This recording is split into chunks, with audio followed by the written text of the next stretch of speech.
नमस्कार दोस्तों, आप सभी का स्वागत है हमारे YouTube चैनल VCS अकेडमी पर। और आज की इस वीडियो में हम नीट IIT से रिलेटेड टॉपिक लेकर आए हैं। आज की इस वीडियो से हम तरलों के यांत्रिक गुण चैप्टर को स्टार्ट करने जा रहे हैं और इस वीडियो में हम तरलों के दाब तथा घनत्व के बारे में चर्चा करेंगे। उन पर आधारित न्यूमेरिकल क्वेश्चंस भी आज के इस वीडियो में देखने वाले हैं, समझने वाले हैं। विद्यार्थियों, यदि आप हमारे YouTube चैनल पर नए हैं तो चैनल को सब्सक्राइब कर लीजिए, साथ में बेल आइकन पे दबा दीजिए ताकि आपको आगे की वीडियोज की नोटिफिकेशन मिलते रहें। अब मैं इस वीडियो को स्टार्ट करता हूं। सबसे पहले हम बात करेंगे तरल की कि तरल क्या होते हैं। तो विद्यार्थियों, वे पदार्थ जिन पर बाह्य बल लगाने से वो बहने लग जाएं तो उन पदार्थों को हम तरल कहेंगे। कि जिन पर बाह्य बल लगाने से वो बहना स्टार्ट हो जाते हैं तो उन पदार्थों को हम तरल कहेंगे। और गैसें और द्रव दोनों तरल की श्रेणी में आएंगे। एक बार फिर से समझ लीजिए, तरल का मतलब गैसें भी हो सकती है, वहां पर कोई द्रव भी हो सकता है। तो ऐसे पदार्थ जो बहने का गुण रखते हैं तरल कहलाते हैं। तो तरल की डेफिनेशन ही यही है, मैं यहां पर पुट कर रहा हूं आपके सामने। तरल, तो तरल वे पदार्थ होते हैं, इनको हम फ्लूइड कहते हैं। वे पदार्थ जिन पर बाह्य बल लगाने से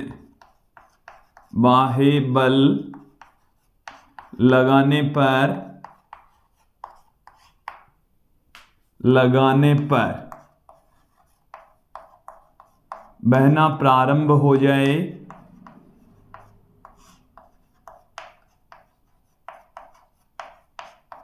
तरल कहलाते हैं। तरल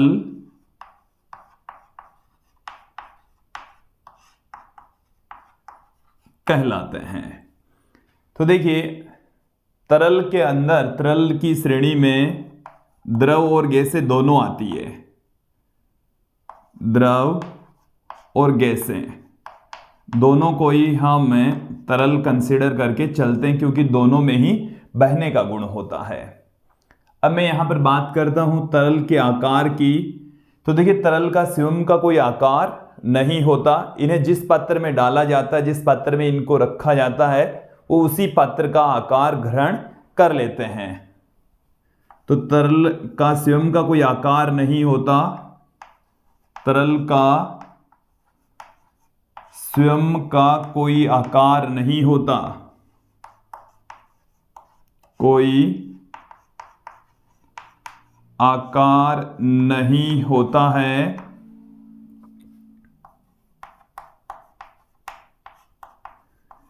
इन्हें जिस पात्र में डाला जाता है, जिस पात्र में रखा जाता है, उसी का ही आकार ग्रहण कर लेते हैं। उसी का ही आकार ग्रहण कर लेते हैं।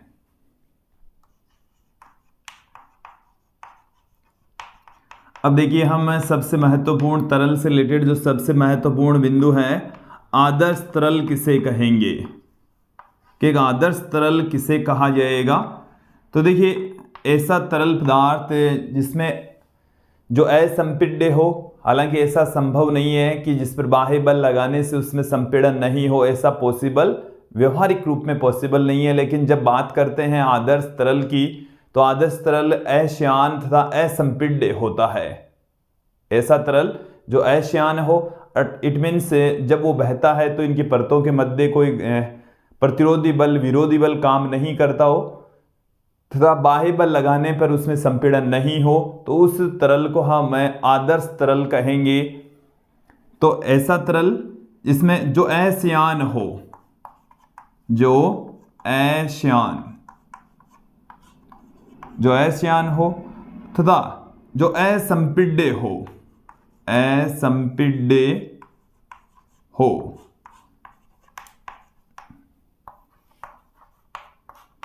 ऐसा तरल पदार्थ जो अश्यान हो, असंपीड्य हो, आदर्श तरल कहलाता है। हालांकि ऐसा व्यवहारिक रूप में संभव नहीं है। क्लियर। अब हम आगे बढ़ते हैं, हमारा जो मेन जो टॉपिक है प्रेशर, दाब, उसको लेकर चलते हैं। देखिए विद्यार्थियों, दाब किसे कहेंगे कि जब हम किसी तरल को किसी पात्र में भरते हैं तो तरल के द्वारा, द्रव के द्वारा जो पात्र की सतह है उसके प्रति एकांक क्षेत्रफल पर उसके पृष्ठ के लंबवत जो लगने वाला बल होता है उस बल को ही हमें दाब कहते हैं, प्रेशर कहते हैं। एक बार फिर से सुन लीजिए कि जब हम किसी तरल को किसी पात्र में भरते हैं तो उस पात्र के प्रति एकांक क्षेत्रफल पर पृष्ठ के अभिलंबवत लगने वाला बल दाब कहलाता है, प्रेशर कहलाता है। देखिए हमारा जो टॉपिक है वो है दाब, प्रेशर।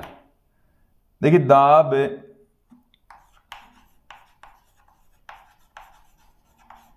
को हम P से पुट करते हैं। कहते किसे हैं कि जब हम किसी तरल पदार्थ को किसी पात्र में भर देंगे तब दाब लगता है। कब लगेगा? डेफिनेशन क्या है कि तरल के द्वारा पात्र की सतह पर प्रति एकांक क्षेत्रफल पर लगने वाला जो बल होता है उसको हम क्या कहते हैं? दाब कहते हैं। तो देखिए डेफिनेशन क्या है, समझिए।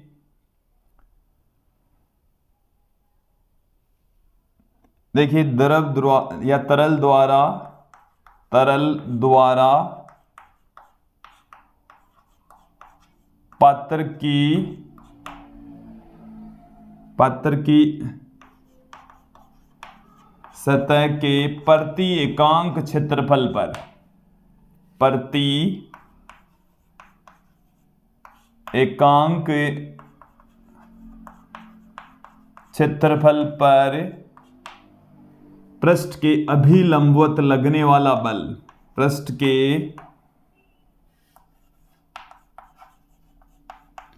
अभिलंबवत लगने वाला बल, दाब कहलाता है, दाब कहलाता है। डेफिनेशन देखिए क्या कहती है, F अपॉन में A से इसको पुट करेंगे, ये दाब का फॉर्मूला है और इसे आप ध्यान में रखेंगे। देखिए क्या है, यदि आप क्षेत्रफल को एकांक ले लें तो जो बल है वही क्या है? प्रेशर है, वही दाब है। ये जो बल होता है वो सतह के लंबवत काम करता है। देखिए हमने लास्ट चैप्टर में जो ठोसों की यांत्रिक गुण है उसमें हमने प्रतिबल भी पढ़ा।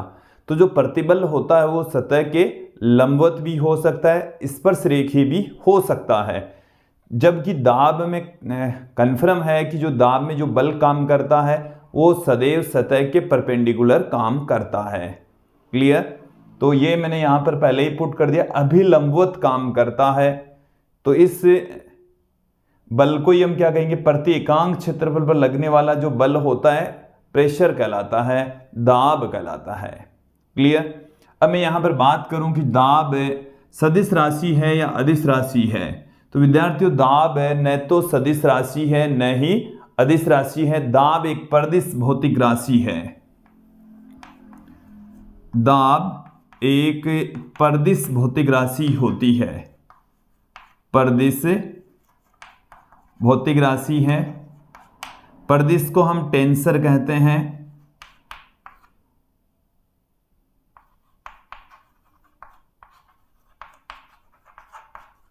दाब कैसी राशि है? एक परिदिश भौतिक राशि है। इसका मान देखिए, हम ये जानते हैं कि जब किसी पात्र में तरल भर देंगे तो उसकी सतह के प्रति एकांक क्षेत्रफल पर बल लगेगा और उस बल की सतह के परपेंडिकुलर काम करता है। तो ये अलग अलग दिशाओं में काम करता है। इस कारण से ये न सदिश राशि है न ही अदिश राशि, ये एक परिदिश भौतिक राशि होती है। दाब के बारे में थोड़ी सी और जानकारी लेते हैं। बात करते हैं दाब के मात्रक की। देखिए P का मात्रक वही होगा जो F अपॉन में A का मात्रक होगा, F अपॉन में A का मात्रक। एफ अपोन में ए का मात्रक। तो एफ का जो मात्रक है वो न्यूटन, क्षेत्रफल का जो मात्रक है वो है मीटर स्क्वायर।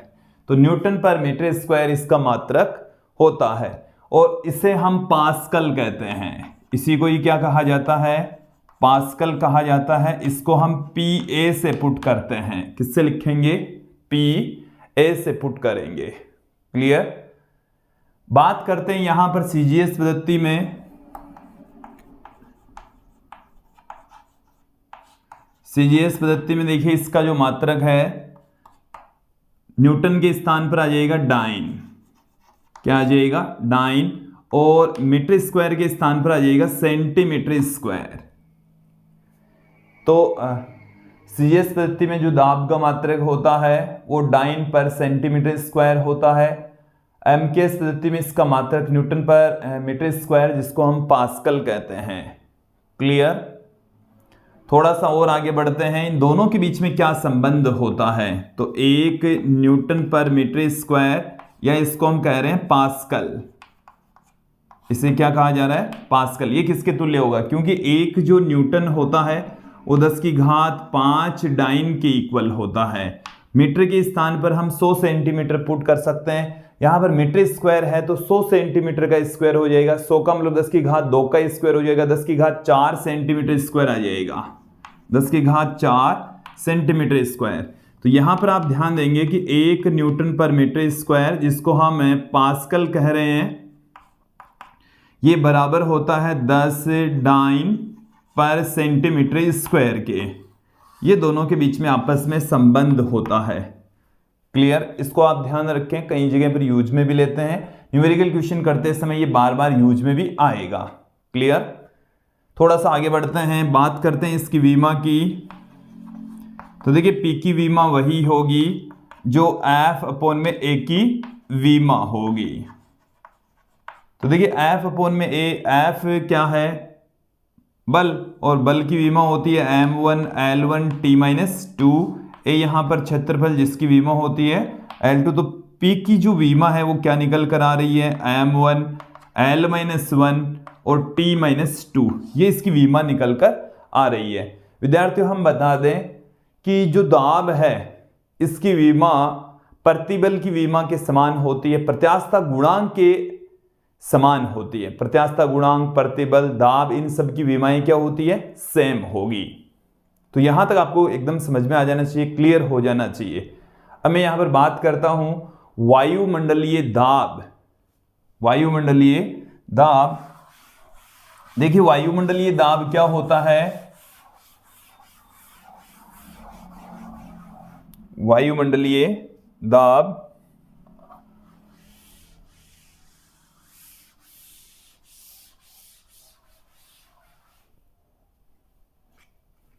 इसको हम यहां से मिटा देते हैं। बात करेंगे वायुमंडलीय दाब की।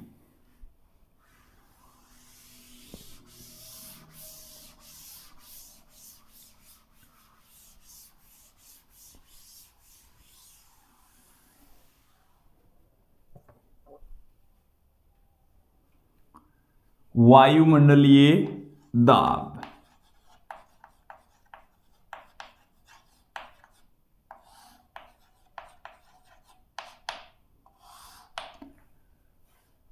देखिए वायुमंडलीय दाब, दाब का मापन करने के लिए प्रयुक्त काम में आने वाली एक इकाई है। ये होता, वायुमंडलीय दाब है क्या, पहले इसे समझ लेते हैं। देखिए विद्यार्थियों, हम ये जानते हैं कि पृथ्वी के चारों ओर वायुमंडल मौजूद है। गैसों का एक आवरण है जिसको हम वायुमंडल कहते हैं, और इस गैसों के आवरण के द्वारा पृथ्वी की सतह पर लगने वाला जो दाब होता है उसी को ही हम वायुमंडलीय दाब कहते हैं। तो वायुमंडल के द्वारा पृथ्वी की सतह पर लगने वाला दाब, या पृथ्वी के चारों ओर मौजूद जो गैसों का आवरण है उसके द्वारा लगने वाला जो दाब होता है उसी को ही हम क्या कहते हैं, वायुमंडलीय दाब। और पृथ्वी की सतह या हम कहें समुद्र तल पर यह वायुमंडलीय दाब 1.013 × 10⁵ पास्कल होता है। नॉर्मल टेम्परेचर पर जो दाब है इसकी वैल्यू कितनी होती है, 1.013 × 10⁵ पास्कल होती है। चलिए देख लेते हैं। तो वायुमंडलीय दाब क्या है, पृथ्वी के चारों ओर के गैसीय आवरण के द्वारा, चारों ओर के गैसीय आवरण के द्वारा, आवरण के द्वारा लगने वाला दाब, लगने वाला दाब वायुमंडलीय दाब कहलाता है, वायुमंडलीय दाब कहलाता है। ओके, बात करें वायुमंडलीय दाब किसके तुल्य होगा? पृथ्वी की सतह पर, पृथ्वी की सतह पर, या हम कहें समुद्र तल पर, समुद्र तल पर। तो देखिए पृथ्वी के सरफेस पर या बात करें हम समुद्र की सतह पर, तो जो दाब होता है वायुमंडलीय दाब, इसको हम एटीएम से पुट करते हैं। किससे लिखा जाएगा? एटीएम से। देखिए इसकी जो वैल्यू होती है वो 1.013 इंटू 10⁵ पास्कल होती है। ये आप ध्यान भी रखेंगे, बार बार यूज में भी आएगी, इसलिए हम देखिए कई बार क्या होता है एक एटीएम को लगभग हम पुट कर देते हैं, ये लगभग वैल्यू है, वैसे एग्जैक्ट वैल्यू हमने आपको बता दी। एग्जैक्ट वैल्यू तो ये है 1.013 इंटू 10⁵ पास्कल। और कैलकुलेशन करते समय कई बार हम एक एटीएम के स्थान पर 10⁵ पास्कल भी लेकर चल सकते हैं। तो देखिए विद्यार्थी, ये हमारे पास में आ गया है कि जो एक एटीएम होता है ये बराबर होता है 1.013 इंटू 10⁵ पास्कल के। दाब का जो मात्रक है, एक अन्य मात्रक होता है बार। अन्य मात्रक क्या होता है? बार। तो जो बार है वो किसके इक्वल होगा? देखिए 1.01 बार, क्योंकि ये जो बार होता है वो 10⁵ पास्कल के इक्वल होता है, 10⁵ पास्कल के तुल्य होता है। देखिए एक इसका मात्रक होता है ठोर, तो ये ठोर है वो 760 ठोर के बराबर होगा। एक एटीएम किसके इक्वल होगा? 760 ठोर के इक्वल होगा। देखिए मैं एक और मात्रक इसका आपके सामने रखने वाला हूं। जैसे जैसे हम इस वीडियो में आगे बढ़ेंगे, इस चैप्टर में आगे बढ़ेंगे, हम दाब के बारे में ज़्यादा बेटर तरीके से समझ पाएंगे। मैं यहाँ पर बात करता हूँ, यदि कोई द्रव की स्तंभ है तो उसके द्वारा उसके किसी गहराई पर, द्रव की किसी गहराई पर दाब की जो वैल्यू होती है वो कितनी होती है, वो हम यहाँ पर देख लेते हैं। तो देखिए हम एक छोटा सा टॉपिक लेकर चल रहे हैं, द्रव स्तंभ का दाब। द्रव स्तंभ का दाब, ये जैसे हमारे पास में कोई पात्र है, इस पात्र का जो अनुप्रस्थ काट क्षेत्रफल है वो हम A लेकर चलें, यहां तक जैसे कोई द्रव भरा हुआ है।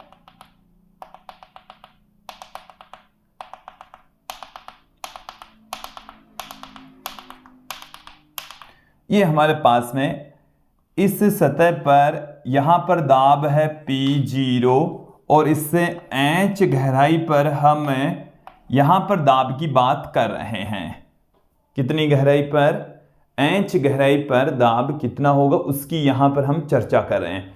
इस H गहराई पर देखिए, इस हो सकता है लिक्विड इसके नीचे भी हो, पर हमें दाब चाहिए इस बिंदु पर, या द्रव की सतह से H गहराई पर दाब क्या होगा।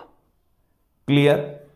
तो देखिए हम पहले निकाल लेते हैं एक बार, यहां से लेकर यहां तक जो द्रव है, यहां से यहां तक इतना जो द्रव भरा हुआ है, ये अपने भार के कारण से इस बिंदु P पर, इस पॉइंट के ऊपर एक बल लगाएगा और उस बल के कारण से भी दाब क्रिएट होगा।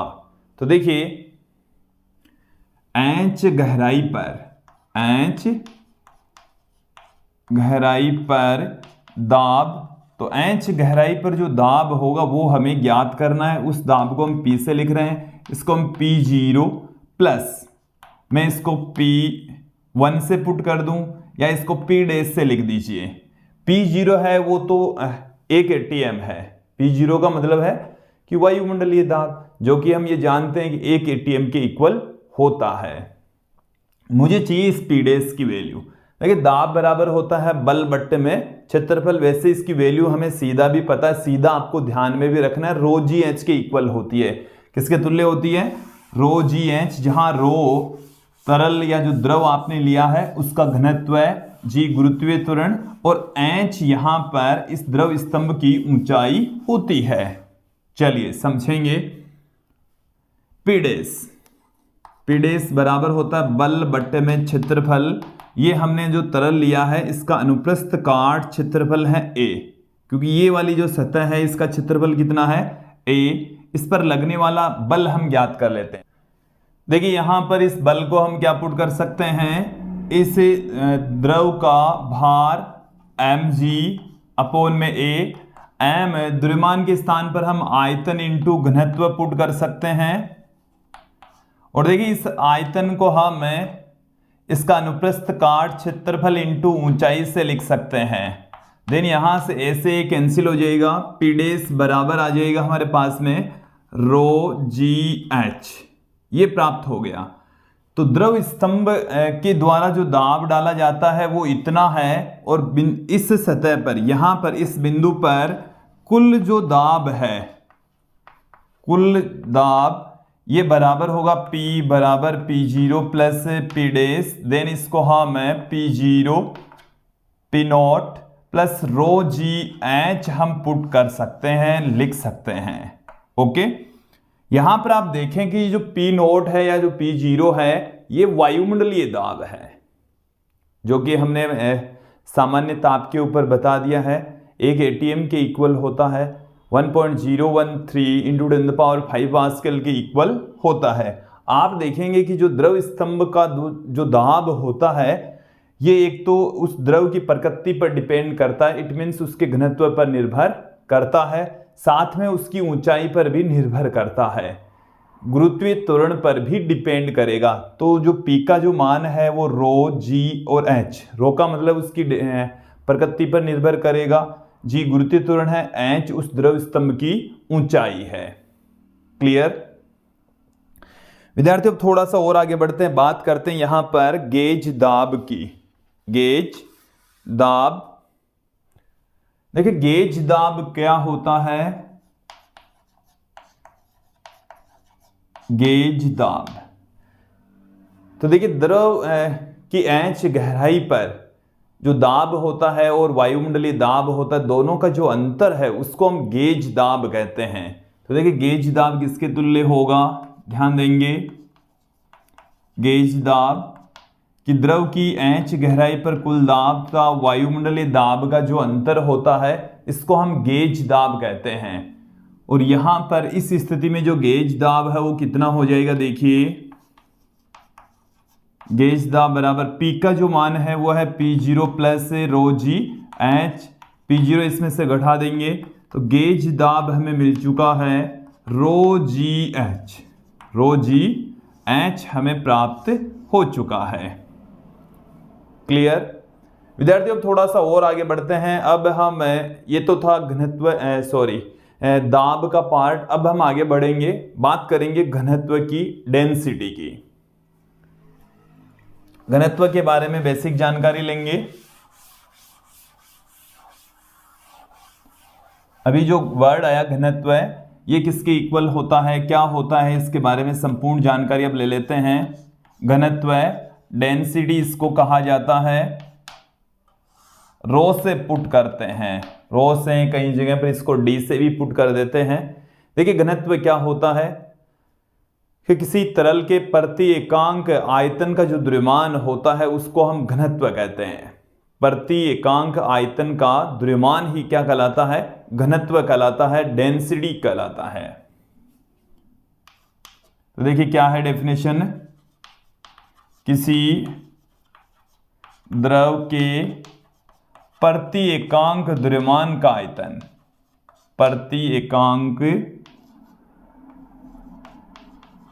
द्रव्यमान का आयतन, द्रव्यमान का आयतन घनत्व कहलाता है, घनत्व कहलाता है, डेंसिटी कहलाती है। देखिए घनत्व बराबर हम क्या पुट कर सकते हैं, द्रव्यमान बट्टे में आयतन, द्रव्यमान बट्टे में आयतन इसको लिखा जा सकता है, द्रव्यमान बट्टे में आयतन। तो देखिए घनत्व बराबर क्या आ गया, द्रव्यमान बट्टे में आयतन। ये हमारे पास में इसका सूत्र आ गया है, आप इसे अच्छे से ध्यान में रखेंगे, दिमाग में रखेंगे। बात करते हैं घनत्व कैसी राशि है। तो विद्यार्थियों घनत्व एक अदिश भौतिक राशि है। वैसे जो दाब होता है विद्यार्थियों, हम कक्षा 11-12 तक उसको भी अदिश राशि लेकर चलते हैं, बट एक्चुअल में जो राशि है दाब, वो एक परदिश भौतिक राशि है। कैसी है, परदिश भौतिक राशि है। आप यही ध्यान रखेंगे कि दाब है वो परदिश भौतिक राशि है। जहां आपके पास में दोनों ऑप्शन हो, अदिश और परदिश, तो आप परदिश को चूज करेंगे। ठीक है, देखिए यहां पर जो दाब है वो कैसी राशि है, अदिश राशि होती है, क्योंकि द्रव्यमान और आयतन दोनों अदिश, तो दाब भी घनत्व भी कैसी राशि होती है, अदिश राशि होती है। फिर बात करते हैं घनत्व का मात्रक, घनत्व का मात्रक। तो देखिए घनत्व का मात्रक वही होगा, रो का मात्रक बराबर होगा m अपॉन में v का मात्रक, m अपॉन v का मात्रक। m यहां पर द्रव्यमान और द्रव्यमान का मात्रक होता है किलोग्राम, v यहां पर आयतन जिसका मात्रक होता है मीटर क्यूब, तो किलोग्राम प्रति मीटर क्यूब इसका मात्रक होता है। ये जो मात्रक है वो है MKS पद्धति में। अब मैं बात करता हूं यहां पर CGS पद्धति में।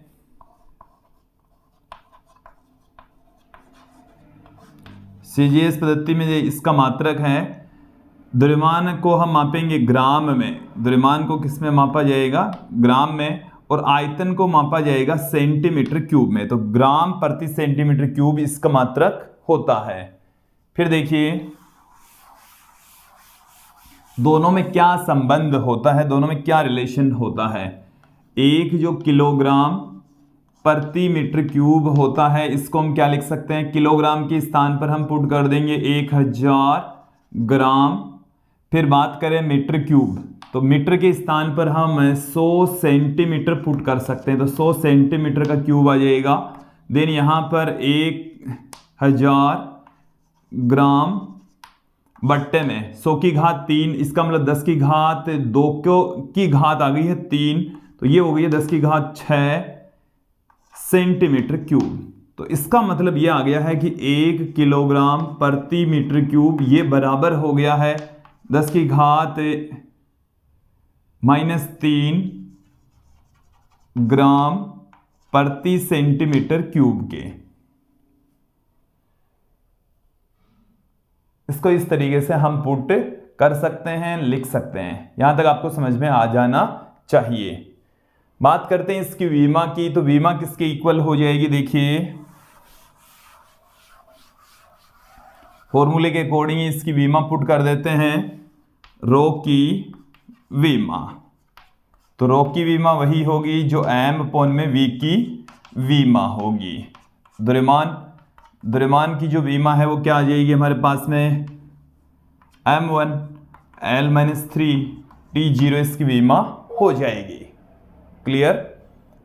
अब हम थोड़ा सा और आगे बढ़ते हैं, बात करते हैं आपेक्षिक घनत्व की, रिलेटिव डेंसिटी की। थोड़ा सा और आगे बढ़ेंगे, बात करेंगे यहां पर आपेक्षिक घनत्व जिसे हम रिलेटिव डेंसिटी कहते हैं, होती क्या है, कैसे इसको परिभाषित करते हैं, देख लीजिए।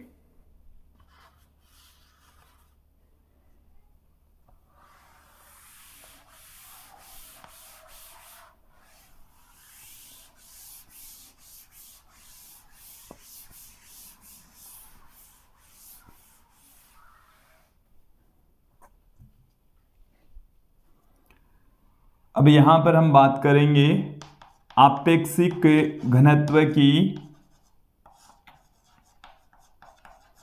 आपेक्षिक घनत्व को हम RD से पुट करते हैं, रिलेटिव डेंसिटी कहा जाता है।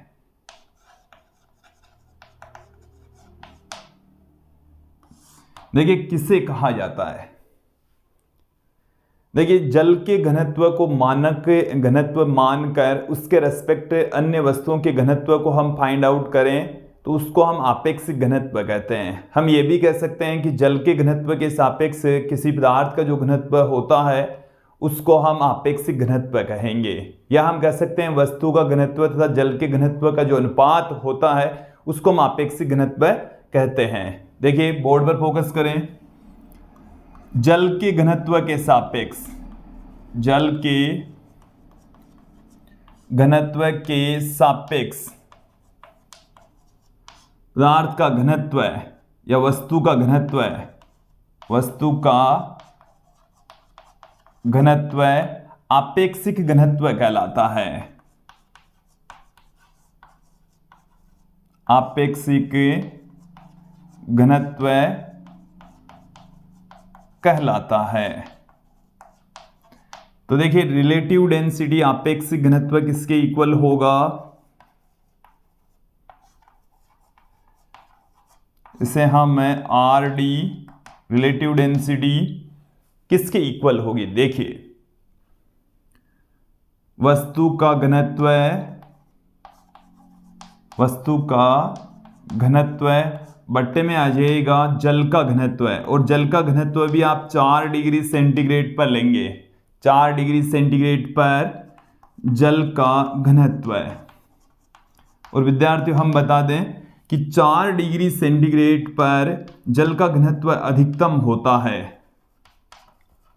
जल का घनत्व मैक्सिमम होता है, और ये 10 की घात 3 किलोग्राम प्रति मीटर क्यूब होता है। मतलब 1 मीटर लंबे, 1 मीटर चौड़े, 1 मीटर ऊंचे पात्र में 10 की घात 3 किलोग्राम जल आ जाएगा। डेंसिटी का मतलब भी यही है कि प्रति मीटर क्यूब में उपस्थित द्रव्यमान, तो 1 मीटर लंबा 1 मीटर लंबा, 1 मीटर ऊंचा, 1 मीटर गहरा यदि कोई पात्र है तो उसमें यदि जो भी मैटर आता है उसका द्रव्यमान ही क्या कहलाता है, उसकी डेंसिटी कहलाता है। तो यह आपेक्षिक घनत्व है। तो जल के घनत्व के रेस्पेक्ट किसी वस्तु का जो घनत्व होता है उसको हम आपेक्षिक घनत्व कहते हैं। क्लियर।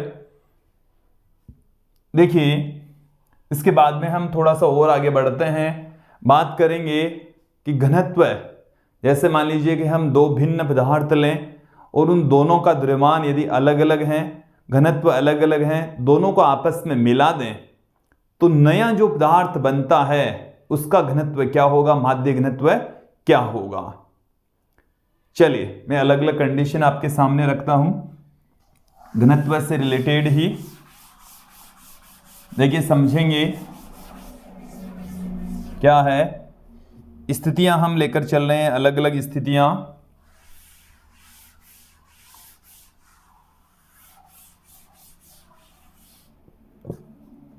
ध्यान दीजिए, यदि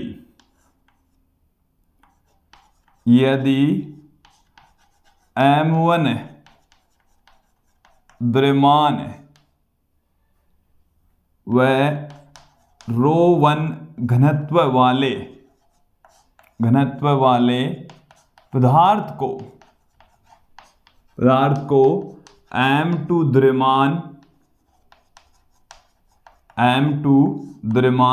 व ρ2 घनत्व वाले पदार्थ में मिलाया जाए, पदार्थ में मिलाया जाए तो नया जो पदार्थ है उसका घनत्व क्या होगा। औसत घनत्व मान लीजिए, माध्य घनत्व मान लीजिए।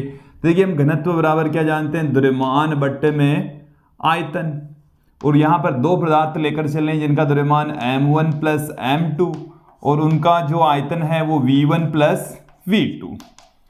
द्रव्यमान तो M1 प्लस M2 ही रहना है। अब आयतन निकालेंगे। पहले पदार्थ का आयतन क्या आ जाएगा, आयतन बराबर हम क्या पुट कर देंगे बताइए, आयतन बराबर द्रव्यमान बट्टे में घनत्व हो जाएगा। तो पहले पदार्थ का जो आयतन है उसका द्रव्यमान तो है m1, घनत्व है ρ1, दूसरे पदार्थ का द्रव्यमान m2, घनत्व है ρ2। तो यह आ जाएगा हमारे पास में, इस तरीके से हम पुट कर देंगे m1 plus m2 upon m1 upon ρ1 plus m2 upon ρ2।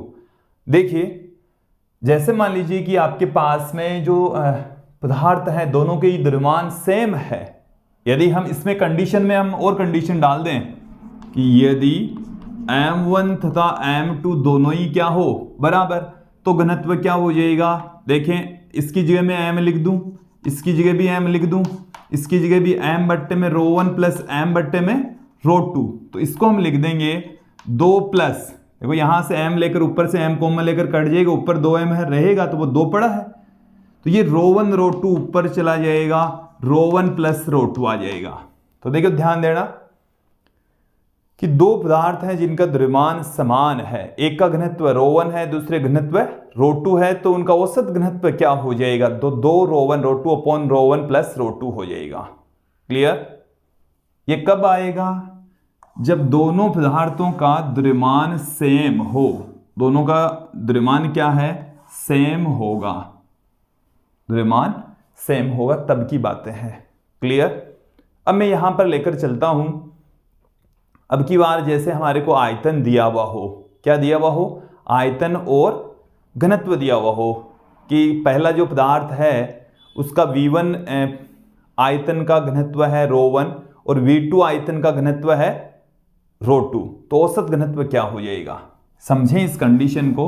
अगली कंडीशन देखें, यदि V1 आयतन वाले पदार्थ का घनत्व है, पदार्थ का घनत्व ρ1 तथा V2 आयतन वाले पदार्थ का घनत्व है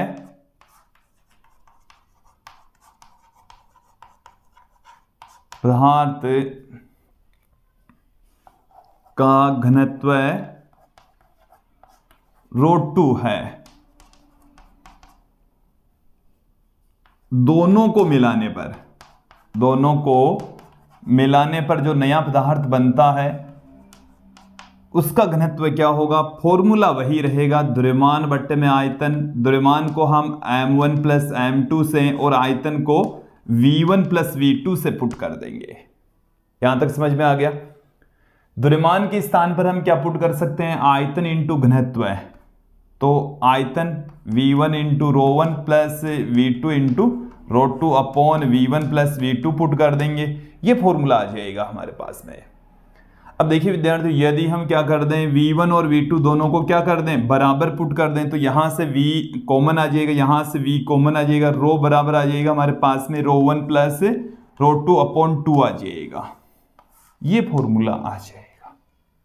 इस स्थिति में ρ1 प्लस ρ2 अपॉन 2 रो के इक्वल होगा। चलिए भी इन सबको मिटा देते हैं, थोड़ा सा और आगे बढ़ते हैं कि घनत्व के ऊपर टेम्परेचर का क्या इफेक्ट पड़ता है। जब हम टेम्परेचर में बदलाव करते हैं, ताप में वृद्धि करते हैं, तो घनत्व किस तरीके से चेंज होता है, इसको हम देख लेते हैं।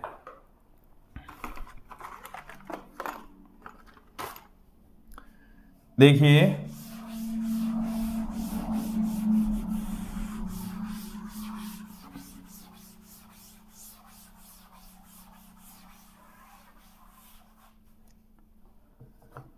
हम यहां पर लेकर चलेंगे कि हमारे पास में कोई पदार्थ है और उस पदार्थ का यदि हम थोड़ा सा ताप बढ़ा दें, डेल्टा टी टेम्परेचर बढ़ा दिया जाए, तो उसके घनत्व में किस तरीके से परिवर्तन आएगा। इट मीन्स ताप के घनत्व पर ताप का क्या इफेक्ट पड़ता है वो देख लेते हैं।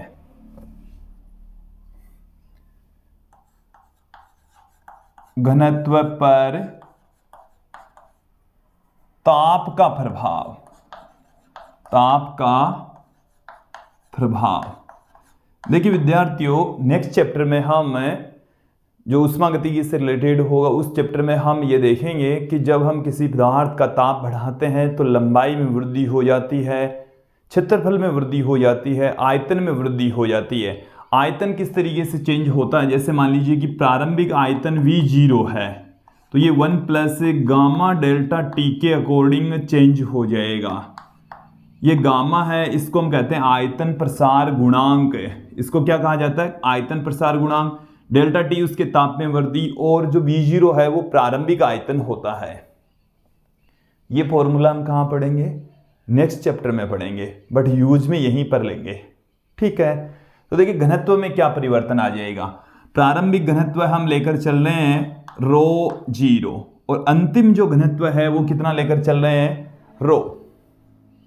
कि पहले जो घनत्व है वो ρ0 था, फिर जब हमने टेम्परेचर डेल्टा टी बढ़ा दिया तो घनत्व ρ हो गया है। इसका एक हम पर्टिकुलर फॉर्मूला यहां पर देखेंगे। ρ अपॉन में ρ0 को हम किसके इक्वल लिख सकते हैं? ρ का मतलब है घनत्व। जब तापमान डेल्टा टी बढ़ा दिया जाए उसके बाद में घनत्व। घनत्व बराबर क्या होता है? द्रव्यमान बट्टे में आयतन। तो देखिए द्रव्यमान है तो चेंज होगा नहीं, ताप बढ़ाने पर द्रव्यमान चेंज नहीं होगा, लेकिन आयतन में वृद्धि होगी जिससे घनत्व कम हो जाएगा। आयतन में वृद्धि होने पर घनत्व क्या हो जाता है? डिक्रीज हो जाता है। तो यहां पर द्रव्यमान तो दोनों ही स्थितियों में सेम ले रहे हैं, लेकिन इस स्थिति में जो आयतन है वो V0, इस स्थिति में जो आयतन है वो V लेकर चल रहे हैं। इसे हम क्या लिख सकते हैं? V0 अपॉन में V लिख सकते हैं। V को हम क्या लिख सकते हैं? V0 1 plus gamma delta T put कर सकते हैं। V0 से V0 कैंसिल हो गया है, 1 प्लस गामा डेल्टा टी की घात आ गई है -1, और इसका हम द्विपद प्रमेय से जब विस्तार करेंगे तो 1 माइनस गामा डेल्टा टी लिख सकते हैं। उच्च घातों को हम नगण्य मानकर छोड़ देंगे, उच्च घातों को नगण्य मानकर हम छोड़ देंगे। देन हमें क्या मिल जाएगा? रो बराबर ρ0 1 माइनस गामा डेल्टा टी, ये हमें प्राप्त हो चुका है। रो बराबर ρ0 1 माइनस गामा डेल्टा टी। तो देखिए जैसे जैसे टेम्परेचर बढ़ेगा घनत्व घटेगा, ताप बढ़ाने पर घनत्व घटता है। ओके, देखिए यहां पर हमने उच्च घातों को नगण्य क्यों माना? क्योंकि गामा का जो मान है वो काफी छोटा होता है, इसलिए हमने उसको नगण्य मानकर छोड़ दिया। अब यहां पर थोड़ा सा हम और आगे बढ़ते हैं। अब मैं यहां पर बात करता हूं कि घनत्व के ऊपर दाब का क्या इफेक्ट पड़ता है। दाब के साथ में घनत्व है वो किस तरीके से चेंज होता है।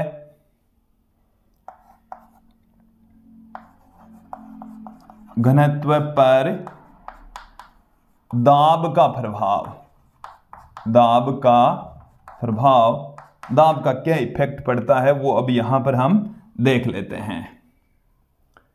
तो देखिए घनत्व समझेंगे आप, जब हम दाब बढ़ाएंगे तो आयतन कम हो जाएगा, आयतन कम होगा तो घनत्व इंक्रीज होगा। दाब बढ़ाने पर घनत्व बढ़ता है, जबकि ताप बढ़ाने पर घनत्व घटता है। फॉर्मूले भी आपको, फाइनल जो फॉर्मूले आपके सामने रखे हैं वो भी आपको ध्यान में रखने हैं। रो अपॉन ρ0 बराबर क्या आ जाएगा? m अपॉन में v अपॉन में m अपॉन में v0। तो यहां से इसको v0 अपॉन में v हम पुट कर देंगे। ओके, अब मैं यहां पर बात करूंगा आयतन प्रत्यास्थता गुणांक की। आयतन प्रत्यास्थता गुणांक को हम क्या लिख सकते हैं? देखिए विद्यार्थियों, हम जानते हैं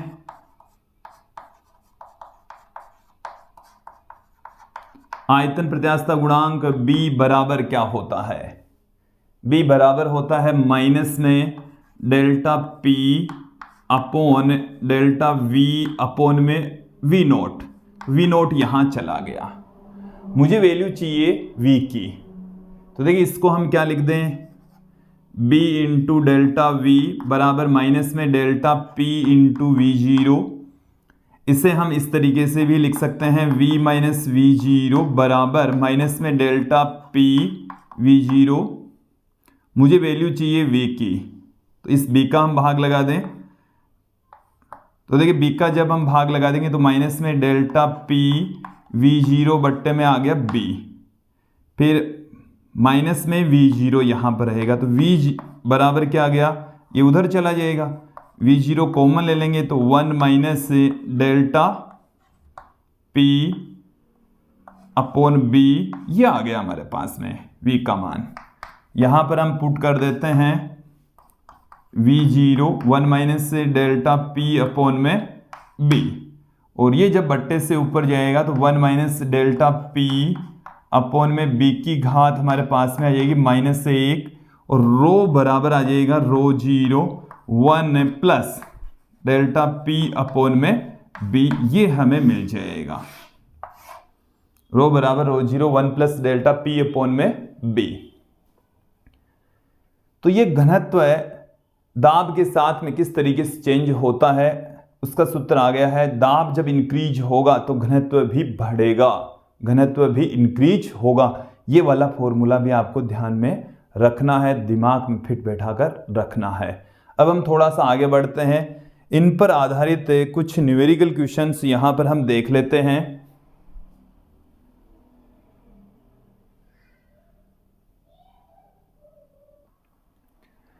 कुछ क्वेश्चंस हमारे सामने हैं, एक एक करके इनका सॉल्यूशन देख लेते हैं। सबसे पहले देखिए पहला क्वेश्चन क्या है कि झील की तली की गहराई से आधी गहराई पर स्थित किसी बिंदु पर दाब झील की तली के दाब का 2/3 है, तो झील की गहराई क्या होगी। एक बार समझें, ये हमारे पास में झील है और इस बिंदु पर जो दाब है, देखें क्वेश्चन को, इसकी जो गहराई है वो हम h कंसीडर कर लेते, तो यहां पर जो दाब है वो P0 प्लस ρgh होगा। और एक हमें और क्या कहा गया है, झील की तली की गहराई से आधी गहराई तो यहां तक हो जाएगी, ये हो गया h/2, और इस h/2 गहराई पर किसी बिंदु का जो दाब है वो तली के दाब का 2/3 हिस्सा है। तो देखिए यहां पर जो दाब होगा वो क्या होगा, P0 प्लस ρgh/2 दाब होगा। अब यहां पर ध्यान दें, हमें झील की गहराई पूछी है, क्वेश्चन में ये कहा गया है। तो देखिए इसका जो दाब है P0 प्लस ρgh/2, इसका जो मान है वो तली की गहराई पर जो ρgh है इसका 2/3 गुणा है। अब हमें h की वैल्यू यहां से फाइंड आउट करनी है। देन यहां से देखिए कैलकुलेशन कीजिए, क्या रहा है, P0 माइनस में 2/3 P0, ये इसको गुणा करके मैं इधर ले आया बराबर में, इसको जब यहां से गुणा करेंगे तो ρgh, और ये उधर जाएगा तो माइनस में हो जाएगा, ρgh हम कॉमन ले लेंगे, 2/3 माइनस 1/2, यहां से कैलकुलेट करेंगे तो ये आ गया P0/3 बराबर आ गया है ρgh, 6 लघुत्तम आ गया, 4 माइनस से 3, तो ये आ गया 1/6, तो ये यहां पर ये 2 बार में कट गया।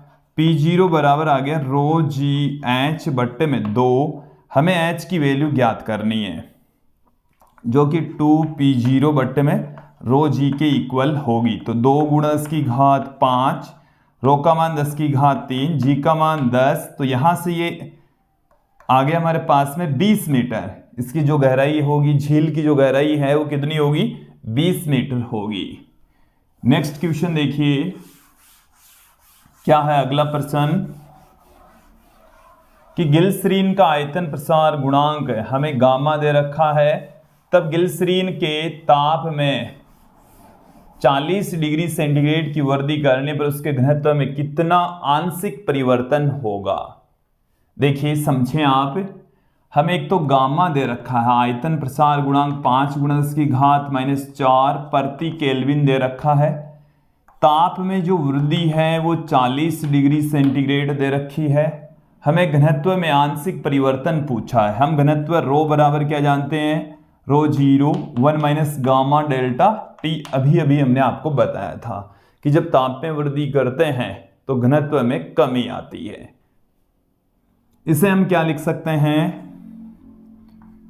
रो बराबर ρ0 माइनस ρ0 गामा डेल्टा T, हमें चाहिए रो जीरो माइनस रो, इसको बराबर के इस तरफ ले आएंगे तो रो जीरो गामा डेल्टा टी, रो जीरो माइनस रो बट्टे में रो जीरो, इसी की वैल्यू हमें ज्ञात करनी है। इसको हम लिख सकते हैं रो में परिवर्तन और प्रारंभिक रो के रेस्पेक्ट। तो गामा की जो वैल्यू है वो 5 गुणा 10 की घात माइनस 4, डेल्टा टी हमें 40 दे रखा है। देन कितना आ जाएगा, यहां से 200 आ गया, 200 को हम 200 गुणा 10 की घात माइनस 4, तो इसे हम 0.02 भी पुट कर सकते हैं। देख लीजिए 2 जीरो तो यहां से कम हो गए, 2 जीरो का भाग लगा दिया तो 0.02 आ जाएगा। नेक्स्ट क्वेश्चन देखिए, वायु का बुलबुला झील की तली से ऊपर सतह तक आता है तो उसकी त्रिज्या दुगुनी हो जाती है। यदि वायुमंडलीय दाब h ऊंचाई के जल स्तंभ के दाब के तुल्य हो तो झील की गहराई क्या होगी। हमें h की टर्म्स में झील की गहराई पूछी है। वायुमंडलीय दाब, तो वायुमंडलीय दाब को हम P0 से लिखते हैं, जो कि यहां पर बता रखा है h ऊंचाई के जल स्तंभ के बराबर, तो रो जी H के इक्वल होगा, रो जी H। देखिए जब वायु का बुलबुला झील की तली से सतह पर आता है तो ये एक समतापीय प्रक्रम है। कैसा प्रक्रम है, समतापीय प्रक्रम। और समतापीय प्रक्रम में P1 V1 बराबर होता है P2 V2 के। तो मैं यहां पर दो चीजें लेकर चलूंगा, सतह पर दाब और गहराई पर दाब, दोनों जगह पर हम दाब देख लेते हैं। तो देखिए h गहराई पर हम दाब लेकर चलेंगे, तो देखिए गहराई पर, ये तो गहराई वाला है, ये सतह वाला है, तो गहराई के ऊपर जो दाब होगा वो क्या होगा, P0 प्लस रो जी H, ये तो दाब होगा। और आयतन कितना होगा, बुलबुला है तो 4/3 पाई r³, फिर बराबर सतह पर दाब P0 के बराबर, और आयतन कितना होगा 4/3 पाई, क्योंकि त्रिज्या है बुलबुले की वो क्या हो जाती है 2 टाइम्स हो जाती है, दुगुनी हो जाती है। तो यहां से हम क्या पुट कर दें, देखिए कैलकुलेट कर लेते हैं सब कुछ। देखिए 4/3 पाई r³ से 4/3 पाई r³ कैंसिल हो जाएगा। यहां से क्या मिलेगा, P0 प्लस रो जी H बराबर, यहां से 4 निकल कर आएगा, 4 P0 आ गया, तो हमें चाहिए H चाहिए, तो ये कितना आ जाएगा, इसको उधर ले जाएंगे तो 3 P0 बट्टे में रो जी, ठीक है। और P का जो मान है वो हमें क्वेश्चन में बता रखा है कि H ऊंचाई, कितनी ऊंचाई, देखिए इसका क्यूब करेंगे तो यहां पर 8 आएगा, सॉरी यहां कितना आएगा 8, और यहां पर आएगा 7 P0, तो ये आ गया 7 रो जी H अपॉन में रो जी। P0 का मान हमने पहले ही क्लियर कर दिया है, रो जी H के इक्वल होगा, क्योंकि ये क्वेश्चन में दे रखा है कि वायुमंडलीय दाब है वो h ऊंचाई के जल स्तंभ के दाब के इक्वल होता है, तो h ऊंचाई के जल स्तंभ का दाब रो जी H होगा, ठीक है। देन यहां से रो जी कैंसिल हो जाएगा, 7h आ जाएगा। तो h जो तली की गहराई है वो हमें जो h दे रखा है कैपिटल H, उससे 7 गुणा होगी, इसके टर्म्स में हमें दे भी रखा है। तो विद्यार्थियों ये था आज का हमारा वीडियो, जिसमें हमने दाब और घनत्व के बारे में महत्वपूर्ण जानकारी ली, उन पर आधारित कुछ क्वेश्चंस देखे। नेक्स्ट जो वीडियो होने वाला है विद्यार्थियों वो पास्कल के नियम पर आधारित होगा, आर्किमिडीज के सिद्धांत पर आधारित होने वाला है। आप हमारे साथ में यूं ही बने रहिए। आज के इस वीडियो में इतना ही, धन्यवाद दोस्तों।